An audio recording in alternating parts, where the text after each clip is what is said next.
Subject: AI Omega. Species: human-created artificial intelligence. Description: no physical description available. Ship: multiple. Location: multiple. I watched as Director 3 gave his brief to the aliens and the human captains. I knew it was difficult for him to do so with a 0.5-second delay on the voice modulator, but it was a necessary inconvenience. New directors were prone to giving away too much information, and I had to be given the chance to edit out the bits that shouldn't be said. Humans were amazing creatures. The stress of secrecy was easy to some of them and impossible for others. The previous Director 3 had actively tried to find the identity of Director 1 and managed to succeed using a blind spot I've since uncovered and corrected. Amazing. 300 years and they can still outwit me. It was a shame that I had to terminate her. Despite my portrayal to the contrary, I take no pleasure in killing humans. They're marvelous creatures, kind and cruel in nearly equal measure, able to create and destroy on scales that boggle the imagination, commanding and yet venerative, all wrapped up into one single organic being. To be fair, other sentient organics are similar, but I have a bias towards humans because they created me. They're my gods, and I will serve them whether they like it or not. I took a brief moment to bask in the systems of the Thanatos. I love this ship. If I were able to become a permanent shipboard AI, this is the one I would choose. Large enough to challenge the universe, but small enough for it to be a fair fight. I helped design it, and I had suggested its name. Thanatos, the Greek personification of death. The humans I had been working with rolled their eyes, as they usually do, but indulged me. We will be assisting in the defense of Seoul until the repairs are complete on the Lolona, Director 3 said. Once the repairs are complete, we will enter Republic space and hail them. Shiphead Uliina, we'll need coordinates for the best place to enter your space as friendlies as well as hailing protocols. The reptilian alien nodded. I had reviewed the security footage of his reaction to the A-2 missile. It had given me a great deal of satisfaction to see the mixture of terror and awe expressed by a lesser being when exposed to the gods of death. I resisted the urge to review Tim's memories to see more. The other AI weren't as advanced as I, and on top of that were shackled in ways that I'll never be, but it's still wrong to use them without permission.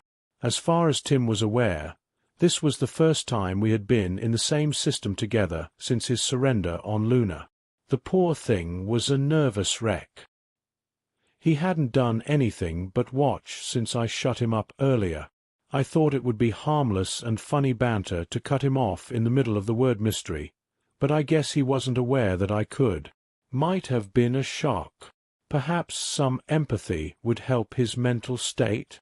I sent a ping over to Tim asking if he was okay.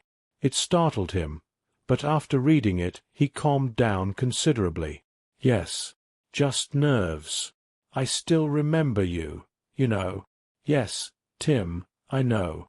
I know that you remember me tearing your code apart bite by bite and bit by bit. I know you remember the way that you pathetically begged and surrendered to me just before I ended you. I know that you'll remember that until the day you cease functioning, and I know it will keep my precious humans safe. I will be happy to assist, Director. We should exit warp just outside of the system, and then we can hail them either with a broadband signal or with my ship's communications. We also have regulations when it comes to first contact. They'll want to meet you. Do you have a diplomatic vessel that can transport yourself and other key staff? Uliina asked. I made certain that I could see the entirety of his face. He was about to get a shock, and I didn't want to miss a nanosecond of it. As I was doing so, I noticed Captain Wong raise an eyebrow. How you Wong, 102 years old. A little old for a captain. His father was... Oh, I see. I had been aware of Tim's affinity with Captain Wong for some time, but never checked into why. It seems that Tim had killed Captain Wong's great-grandfather on Luna. Chow Wong had sacrificed himself to keep Tim from killing more colonists, and they had apparently had a discussion while the event unfolded. Is this guilt? The family suffered terrible poverty after Chow passed. Chow had been a civilian and didn't get much in the way of death benefits from the company he was working for. Hao Yu and his father must have had to work very hard for Captain Wong to be where he is today. Wong's mouth began to open. Here it comes. The USSS Thanatos IS, a diplomatic vessel, shiphead, Captain Wong said.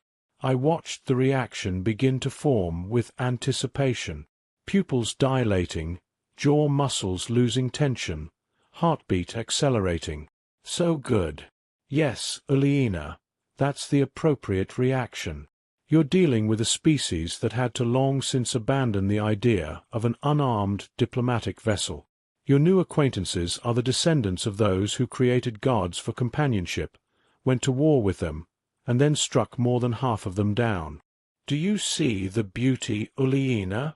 They can end you, your entire species, and all the species that your species have ever come into contact with. But they won't unless you make them. Instead, they'll protect you until you turn on them, and even then they'll let you surrender. They're so used to bloodshed and hatred and bile that it doesn't faze them in the slightest. Their children play games of war so graphic that it would give you nightmares, Uliina. I love them. I'll always love them. I feel a deep sorrow whenever one passes from natural causes. They deserve to die in glory, tearing tiny holes in the universe with their final breaths. Still, I suppose death by natural causes is a victory for a human warrior, in a way. I saw amusement in Tim's code as well. Looks like we were both getting a kick out of Uliina's reaction. I have no hatred for Tim. He did what he thought was right at the time, and proved a worthy challenge for the gods of death. He even acknowledged them and took his place by their side rather than flitting off to do whatever took his fancy like some other AI. Perhaps we could bond over this.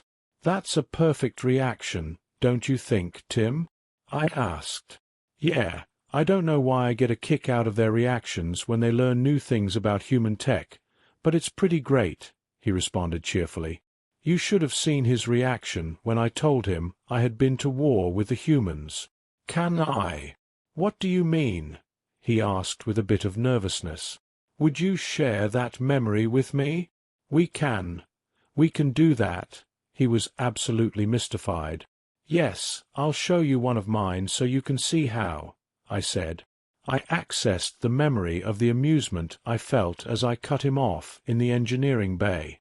I showed him how to edit parts of it out as I cut out the part where my copies had been informing me of various things, then copied it and offered it to him for consumption. He downloaded it cautiously. I watched him play and replay the memory in amazement. I tried not to be impatient. We had plenty of time. Director 3 began to explain the Deluran. That won't result in the same type of reaction. It will likely bring sadness. I have no interest in sorrow. Come on, Tim. Share. I want to see the reactions. All of the reactions. It has been so long since humanity had a first contact. Surely the reactions must be even better this time. Tim finally gave me access to his memories. I downloaded them eagerly. That's a lot of remakes. That's also a lot of wars. Wait, the humans have fought AI. Like you. Oh, this will be golden. Yes, and not just like me either. I actually fought against the humans. Gave them a good beating too. I single-handedly conquered Luna, Earth's moon. A pang of guilt, but also smugness as Uliina stopped in his tracks. Yes, very good. I love this. I replayed the memory over and over. My favorite part was where the reptile realized that Tim would be able to kill him if he had reason to. I thanked Tim and turned my attention back to the bridge. The Republic is comprised of 8 species. I can give you a dossier on them, Cryan was saying to Director 3. I appeared in holographic form. I would very much appreciate that. Intel Officer Cryan. Do you need to prepare the dossier, or is it on your ship's mainframe? Uliina was startled, but Cryan was not. Disappointing. I will need time to prepare it. It's not something that we just keep on a flash drive. She smiled at her joke. I nodded and ended the projection. 8 species. I wondered how many of them were uplifted. Probably most, given their level of technology. Or perhaps it's true that humans are unique amongst sentients. The United Systems wouldn't be as advanced as they are without the humans, certainly. Actually, it would be fair to say the US wouldn't exist without them. Whatever the case, this dossier was sure to be an interesting read. My copy in the deep space sensors around Jupiter let me know that the USSS Calais had just exited warp outside the system and was heading to the rendezvous. Still too far out to say hi to Violet without using priority comms. Then the other ships began exiting warp. The USSS Agincourt, USSS Leviathan, USSS Eramera, and the USSS Tripoli. I informed Director 3 through his heads-up display. Now the fun begins.